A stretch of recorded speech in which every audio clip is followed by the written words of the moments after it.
तो आज हम प्रोबेबिलिटी थ्योरी के बारे में जानेंगे। तो कई बार आपने सुना होगा, क्रिकेट कमेंट्री सुनते हैं कि हेड्स या टॉस के समय हेड्स या टेल्स आने का जो प्रोबेबिलिटी होता है वो होता है 50-50 चांस होता है। तो वो कैसे निकलता है, मतलब अगर एक कॉइन का टॉस करेंगे तो हेड्स आएगा या तो टेल्स आएगा, दो ही पॉसिबिलिटीज़ है।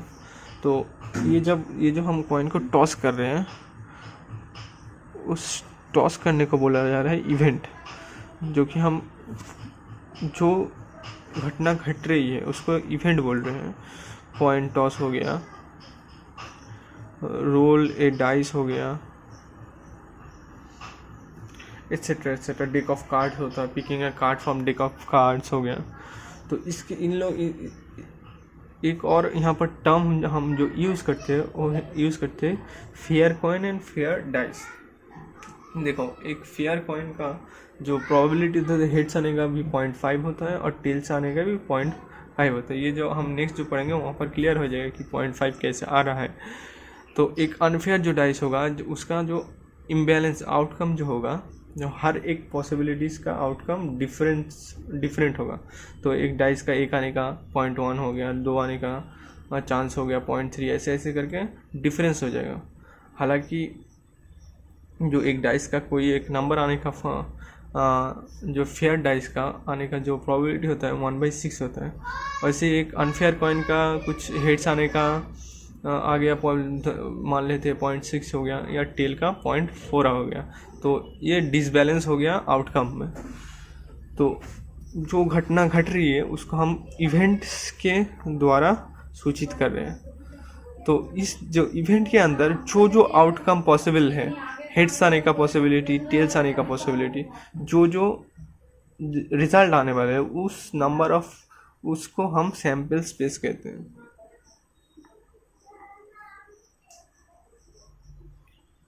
सैंपल स्पेस कहते हैं, जो कि कॉइन में सैंपल स्पेस के क्या होगा, सैंपल स्पेस होगा हेड्स या टेल्स।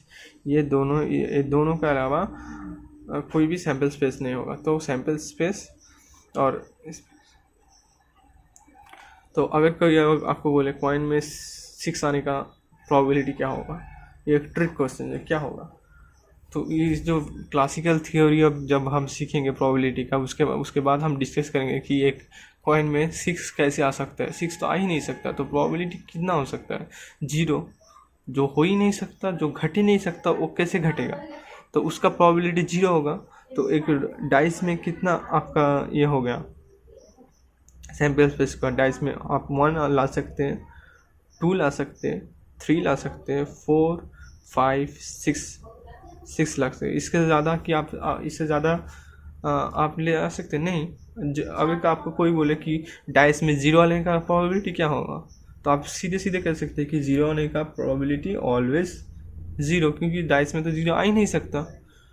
जो घटना में कोई अगर घटना घट रही है, आप बोलेंगे कि ये मैंगो ट्री में नारियल फलने का प्रोबेबिलिटी क्या होगा, ऑब्वियसली 0 होगा, क्योंकि नारियल मैंगो ट्री में थोड़ी ना नारियल आ सकता है। तो नेक्स्ट हम जाएंगे क्लासिकल जो फॉर्मूला है, क्लासिकल थ्योरी है जो प्रोबेबिलिटी का, वो क्या है। मान लेते हैं कि प्रोबेबिलिटी ऑफ हेड्स क्या होगा कॉइन टॉस करने पे, या किसी भी चीज़ का प्रोबेबिलिटी क्या होता है, वो होता है the number of ways that event can happen. Number of ways a event can happen divided by number of sample space.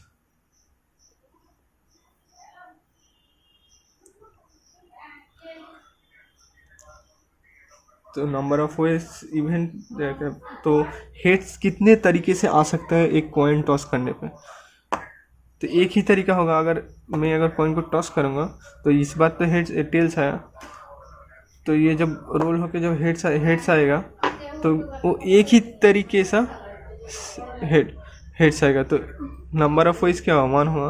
और सैम्पल स्पेस यहाँ पर लिखा हुआ है, कितना सैम्पल स्पेस है, एक हेड और टेल्स, दोनों में से 2 पॉसिबिलिटीज में हेड्स आने का एक पॉसिबिलिटी क्या होगा, तो 1 डिवाइडेड बाई 2 जो है 0.5।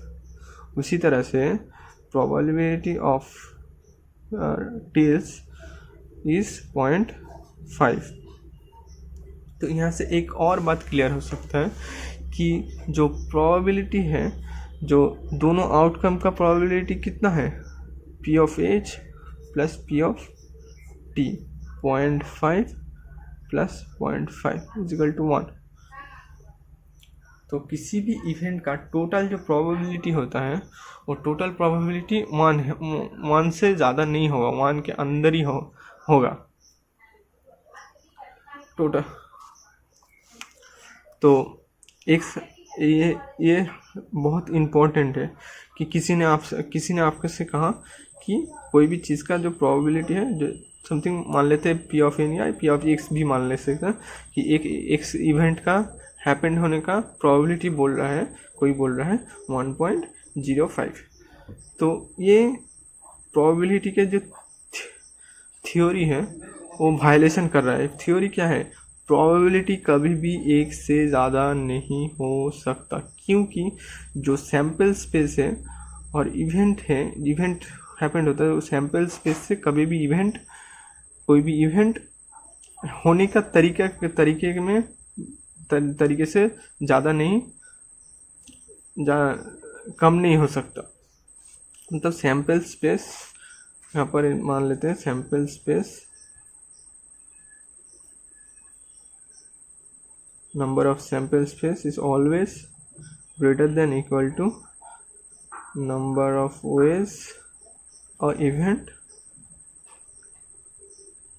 can happen। तो नेक्स्ट हम एक क्वेश्चन ले लेते हैं। क्वेश्चन क्या होगा, एक फेयर डाइस को रोल किया गया है और उस फेयर डाइस के रोल किए जाने के बाद पूछा गया है कि जो ऑड नंबर आने का प्रोबेबिलिटी क्या है। तो पहले तो फेयर डाइस का हम सैम्पल स्पेस लिख लेंगे। तो फेयर डाइस का सैम्पल स्पेस क्या होगा, फेयर डाइस का लगता है D से डिनोट करते हैं, डाइस का सैम्पल स्पेस के तो 1 होगा, 2 होगा, 3 होगा, 4 होगा, 5 होगा, 6 होगा। तो नंबर ऑफ सैम्पल स्पेस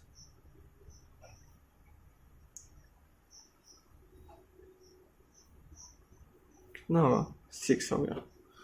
और पूछा क्या गया ऑड नंबर, तो ऑड नंबर कौन कौन हो सकते हैं, 1 है ऑड नंबर, एक तरीका 1 आ सकता है जो कि ऑड नंबर होगा, दूसरा है 3 होगा, तीसरा है 5 होगा। तो ऑड नंबर हम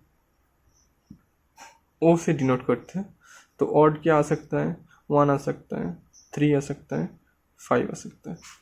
तो क्लासिकल थ्योरी का फॉर्मूला में हम डाल देंगे प्रोबेबिलिटी ऑफ ऑड कितना होगा, नंबर ऑफ ऑड इवेंट कितने तरीके से हो सकते हैं, 3 तरीके से। Total number of sample space क्या है 6, और ऑड नंबर का जो आ सकता है उसका नंबर क्या है 3।